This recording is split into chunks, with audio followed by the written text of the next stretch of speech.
дайындайтын боламыз. Бұл тағам өте дәмді, өте тойымды болып келеді. Менімен бірге жасауға кеңес беремін. Ең алдыменен табамызды отқа қойып, май құямыз. Қызған майдың үстіне ұсақтап туралған пиязымызды қосып, шамамен 2 минуттай пиязымызды қуырып аламыз. 2 минут қуырылған пияздың үстіне жуылып туралған етімізді қосамыз. Кез келген малдың етін пайдалансаңыздар болады. Менде сиырдың қабырғаларын сүйектермен бірге қосып жасап жатырмын. Өте дәмді болып шығады. Етімізді салғаннан кейін шамаменен бір 5 минуттай қуырып аламыз.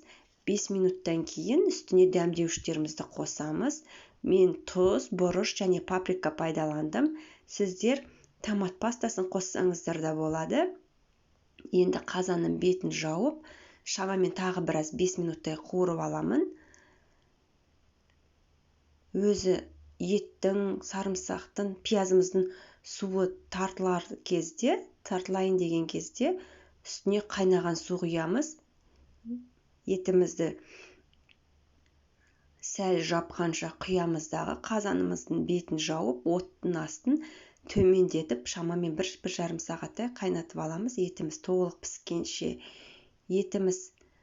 піскенше біз қамыр илеп алатын боламыз. Қамырымызға ұн, жұмыртқа, су және тұз пайдаланамыз. Қатты қамыр илейтін боламыз. Дәл еттің жаймасының қамырындай болу қажет. Қатты қамыр илегеннен кейін целлофановый мешочыққа салып, шамамен 10 минутқа демалдырып аламыз. Демалғаннан кейін тағы да біраз илеп жіберіп, қайтадан демалдыруға жібереміз. 2 рет басылған қамырымыз жылтырақ және оңай жайылатын болады.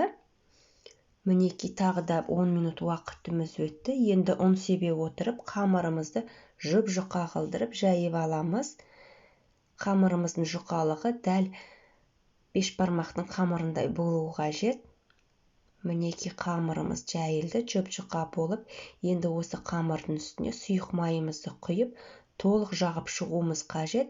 Мен қолымның көмегімен жағып шықтым. Сіздер кисточкамен жақсаңыздар да болады. Майды аямай барлық жеріне майымыз тиюі қажет. Толық майланған қамырдың үстіне ұсақтап туралған пиязымды жайып шығамын. Пияздың қасына аскөк, яғни укроп қосуға да болады. Бірақ мен қоспадым. Ендігі кезекте қамырымды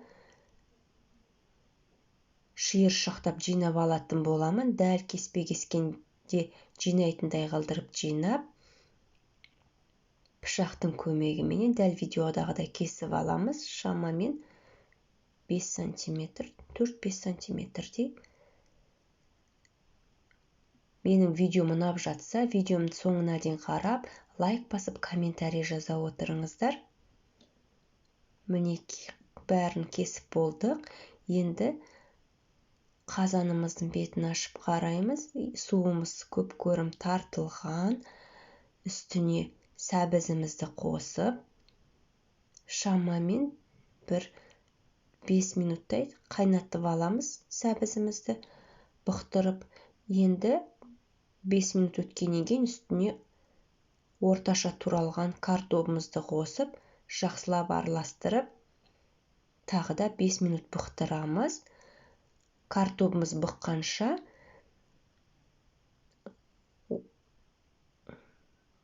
су қайнатып алуымыз қажет. Бір 5 минуттан кейін үстіне қайнаған суды құямыздағы. Отымыздың астын бағана түсірдік. Енді көтереміз. Толық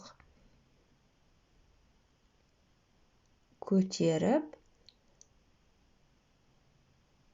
сорпамыздың дәмін көріп, тұзымыз аз болса, тағы да біраз тұз қосуға болады. Енді бетін жабамыз да шамамен тағы бір 5 минуттай қайнатып аламыз.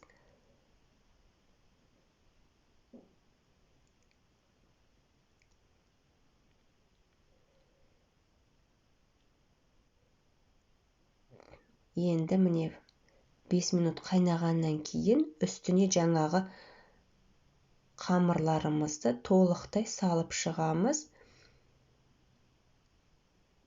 Қамырымыз піспей қалады, ортасы шикі болады деп еш уайымдаудың қажеті жоқ. Өте дәмді болып пісіп шығады. Бәрін қамырымыз толық салғаннан кейін қақпағын жауып 10 минут бұқтырамыз.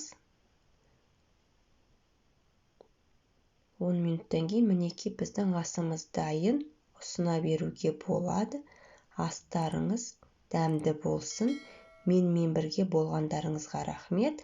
Сау болыңыздар.